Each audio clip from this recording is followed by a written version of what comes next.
बरन क्षेत्र बनई पशुपैठ में भारतीय किसान यूनियन भानु के बैनर तले मंगलवार को आयोजित किसान पंचायत में किसानों की विभिन्न समस्याओं को लेकर जोरदार चर्चा हुई। पंचायत में 7 सूत्रीय मांगों पर विचार करते हुए प्रशासन को 1 सप्ताह का अल्टीमेटम दिया गया। चेतावनी दी गई कि यदि निर्धारित समय में समस्याओं का समाधान नहीं हुआ तो संगठन तीव्र एवं निर्णायक आंदोलन के लिए बाध्य होगा। पंचायत में वक्ताओं ने कहा कि हाल ही में आई आंधी तूफान से किसानों की फसलों में भारी तबाही हुई है। मांग की गई कि तहसील स्तर तक तत्काल सर्वे कराकर प्रभावित किसानों को शीघ्र मुआवजा दिया जाए। उन्होंने पंचायत में कुछ यूं कहा, सुनते हैं भारतीय किसान यूनियन भानु के राष्ट्रीय प्रमुख प्रवक्ता बच्चू सिंह चौहान से। किसान पंचायत का एकमात्र उद्देश्य तो किसानों की समस्याओं के समाधान के लिए लड़ाई लड़ने का है। आज कुछ समस्याएं हमारे सामने हैं, यहाँ उनको लेकर पंचायत का आयोजन किया गया है और इन समस्याओं को अधिकारियों के सामने और सरकार तक पहुंचाया भी जाएगा किसी तरह से, और उनके समाधान के हरसंभव प्रयास भी किए जाएंगे। जैसे कि आंधी तूफान से जो फसल बर्बाद हुई है, अभी 3-4 तारीख में जो बारिश हुई और अभी भी जो बादल छाए रहे हुए हैं, तो जो नुकसान हुआ है उस नुकसान का सर्वे कराकर तुरंत इसका मुआवजा जो है किसानों को उपलब्ध करवाया जाए। और जिन लोगों के मकान गिरे हैं, बेचारे बेघर हुए हैं, उनको तुरंत जो है आवास उपलब्ध करवाई जाए। ये हमारी सरकार से और आगरा प्रशासन से मांग है विशेष रूप से। नंबर 2, स्मार्ट प्रीपेड मीटरों को जबरन लगाया जा रहा है देहाती क्षेत्रों में। देहाती क्षेत्रों में स्मार्ट मीटरों की कोई आवश्यकता नहीं है। गरीब मजदूर रात को बिजली कटने पर बेचारा पैसा जमा नहीं कर सकता, और कैसे जमा करेगा? नगद भी उसकी जेब में हो तो फिर भी कैसे डालेगा उसमें? उसे क्या जानकारी है? तमाम ऐसी विसंगतियां हैं जिनके कारण स्मार्ट मीटरों की उपयोगिता बिल्कुल ना के बराबर है देहात में। इसलिए हमारी मांग है कि देहाती क्षेत्रों में स्मार्ट मीटर न लगाए जाएं। जिनके लग गए हैं उन्हें स्मार्ट मीटरों को भी उखाड़ा जाए, और जो पुरानी परंपरा थी फिक्स चार्ज जो लिया जाता था देहाती क्षेत्रों में, उसी फिक्स चार्ज को फिर से लागू कर दिया जाए। नंबर 3, जो बिजली चोरी में मुकदमे दर्ज करवाए गए हैं उन मुकदमों को सभी को वापस किया जाए, क्योंकि ये परेशानी का कारण है। गरीब आदमी मुकदमा नहीं लड़ सकता। मुकदमा लड़ेगा कि अपने बच्चों का पालन पोषण करेगा? किसी के यहाँ कारखाना नहीं चल रहा है, किसी के घर में और कोई चीज़ नहीं हो रही है कि उसमें, और वैध कनेक्शन होते हुए भी मुकदमे दर्ज करवाए गए हैं। ऐसा क्यों?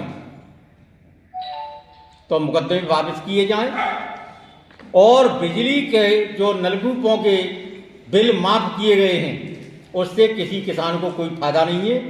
किसानों का नाम बिल्कुल बेमतलब में लिया जाता है। किसानों के नाम पर ये भी एक खुली लूट हो रही है।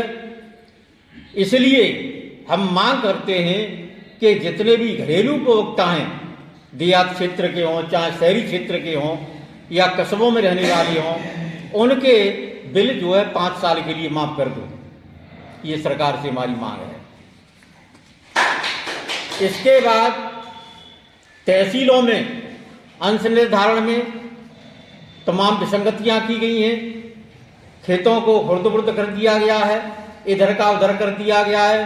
किसी का नाम बिल्कुल अपने खेतों से काट ही दिया गया उसका, किसी का किसी के नाम कर दिया, किसी का किसी के नाम कर दिया। तो ये अंश निर्धारण का समाधान हर गांव में पटवारी और कानून को भेजकर अभियान चलाकर इनको सही कराया जाए, अंश निर्धारण की विसंगतियों को। और जिन लोगों के नाम गलत हैं खतौनियों में, उनके नाम सही करवाए जाएं बिना किसी परेशानी की। इसके बाद जो निजी स्कूलों का मामला है कि अभिभावकों से लूट खसूट ड्रेस के नाम पर, प्रवेश के नाम पर, किताबों के नाम पर की जा रही है, इसके लिए सरकार कोई व्यवस्था करे। हम तो ये जानते हैं कि जानबूझ के तुम लोग करवा रही हो सब कुछ। तो ये सरकार जो है इस पर कानून बनाए या कुछ भी करे, लेकिन लूट खसूट से बचाए कम से कम। लोग तो विश्वास करके वो करते, या फिर ऐसा कर दे कि केवल सरकारी स्कूल ही रखे जाएं और सब जैसे नेपाल में कर दिया है कि प्राइवेट स्कूल बंद कर दिए गए। बिल्कुल एक प्रधानमंत्री से लेकर संतरी का बच्चा सरकारी स्कूलों में पढ़ेंगे, वहाँ नियम बना दिया। तो हम उसी तर्ज पर ये चाहते हैं कि यहाँ भी उसी तर्ज पर कर दिया जाए, सरकारी स्कूलों में व्यवस्था बनाओ ऐसी, प्राइवेटों की तरह कर दो उनको, और प्राइवेट स्कूलों को बिल्कुल बंद कर दो, जिससे उनकी लूट खसूट से वो बच सके। इसके अलावा पुलिस की बात आती है सबसे लास्ट में और सबसे फर्स्ट में। थाना बरैनी की पुलिस को मैं लेता हूं। राकेश यादव जो पत्रकार हैं, वरिष्ठ पत्रकार हैं क्षेत्र के, उनके साथ कुछ लोगों ने मारपीट की, लूटपाट की उनके साथ। उन्होंने मुकदमा दर्ज करवा दिया, कैसे भी करके मुकदमा भी दर्ज नहीं कर रही थी पुलिस। मुकदमा दर्ज हो गया, लेकिन आज तक पुलिस ने न तो गिरफ्तारी की, न उसके खिलाफ कोई ठोस एक्शन लिया गया। ऐसा क्यों? मैं थानेदार से, एसीपी एतमादपुर से और डीसीपी आगरा और सीपी आगरा से ये पूछना चाहता हूं कि आखिर ये सब तमाशा क्या चल रहा है आपके यहाँ? क्या जनता को भी इसको अपने हाथ में लेना पड़ेगा? नेता तो साले जो है कमीने हैं यहाँ के, वो कुछ नहीं करना चाहती। वो तो बस योगी जी की रैली हो रही है, बसों में भर भर के ले जा रहे हैं, समोसे पूरी कमाएंगे, लोगों को मस्ती ले रहे हैं।